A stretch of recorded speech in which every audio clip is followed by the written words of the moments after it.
પોરબંદરમાં જંત્રીના દરમાં વધારો થતા લોકોની મુશ્કેલીમાં વધારો થયો છે।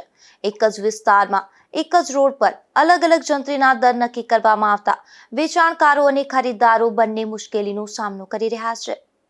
પોરબંદરના રેલવે સ્ટેશન રોડ પર એક જ વિસ્તારમાં રોડની ઉત્તર અને દક્ષિણ દિશામાં જુદા ઝોન નક્કી થયા જંત્રીના દરોમાં ભારે તફાવત જોવા મળે છે।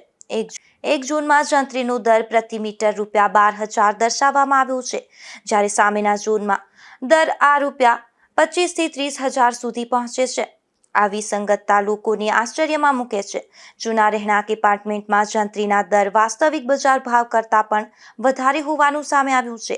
અનેક વિસ્તારમાં જ્યાં ફ્લેટનો વાસ્તવિક ભાવ ₹15 લાખ આસપાસ છે, જ્યાં જંત્રી મુજબ તેની કિંમત ₹30 થી ₹35 લાખ સુધી ગણવામાં આવે છે।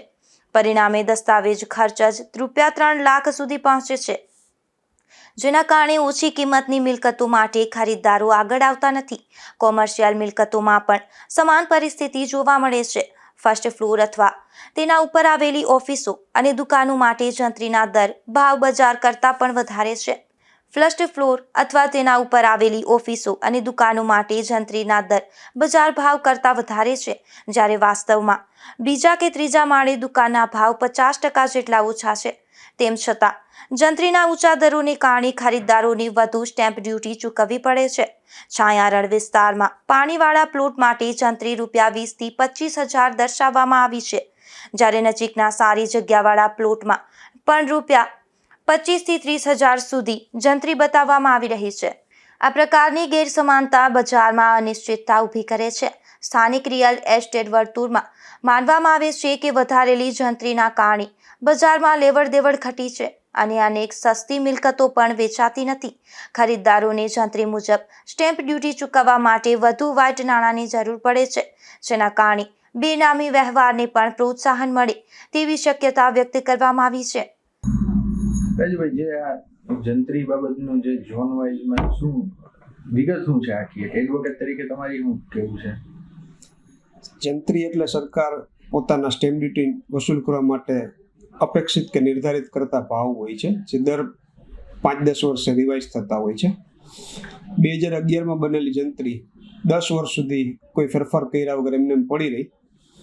ઓચિંતાનો સરકારે નિર્ણય કર્યો કે જે જંત્રીના ભાવ છે એને ડબલ કરી નાખવા, એટલે 10,000 ભાવ હતા કોઈ પ્લોટના વારના એ 20,000 થઈ ગયા। પ્રજા તરફથી થોડો વિરોધ થતા એમાં આંશિક રાહત આપવામાં આવી। નવેસરથી સર્વેનું કામ સરકાર દ્વારા થઈ રહ્યું છે, પણ પોરબંદર જેવા નાના સેન્ટરોમાં આની ખૂબ વિપરીત અસરો આવી રહી છે। એટલે તમે કહ્યું કે ઝોનમાં જે અલગ અલગ ભાવ કરવામાં આવે છે, એ કેવી રીતના? પોરબંદરમાં 1 થી 14 ઝોન બનાવેલા છે નકશા પ્રમાણે। અમુક વિસ્તારો એવા છે કે જે સામે રોડ ઉપર આવતા હોય તો એક જ રોડ ઉપર 2 અલગ ભાવ જોવા મળે છે। જેમ કે સ્ટેશન રોડનો ભાવ સામેના ભાગમાં એટલે કે ડાબી બાજુ અને જમણી બાજુ અલગ અલગ જોવા મળે છે, જેની અસરો બિલ્ડરોને થાય છે। સામેના ભાગમાં જે ભાવે મિલકત વેચાતી હોય એનાથી દસ્તાવેજ વધુ કરવું પડે છે। તમે નામ બોલો આપો। પહેલાં હું અમોલભાઈ, અહીંયા બર્ગર ટાવરમાં 4થા માળે દુકાન લીધી। દુકાન અમે લીધી ₹3,000 ફૂટથી।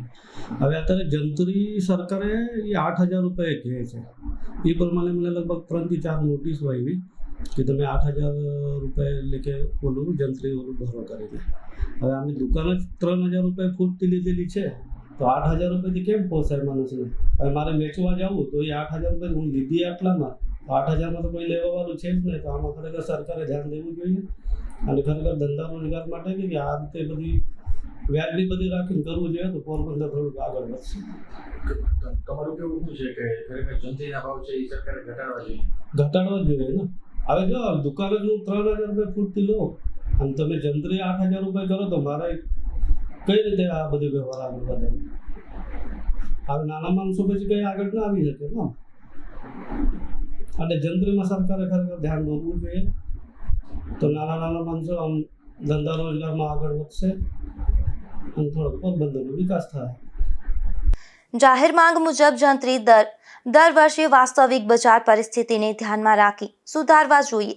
2011 પછી લાંબા સમય સુધી કોઈ સુધારો ન થતા 2023માં અચાનક મોટો વધારો કરાયો હોવાની ફરિયાદો ઉઠી છે।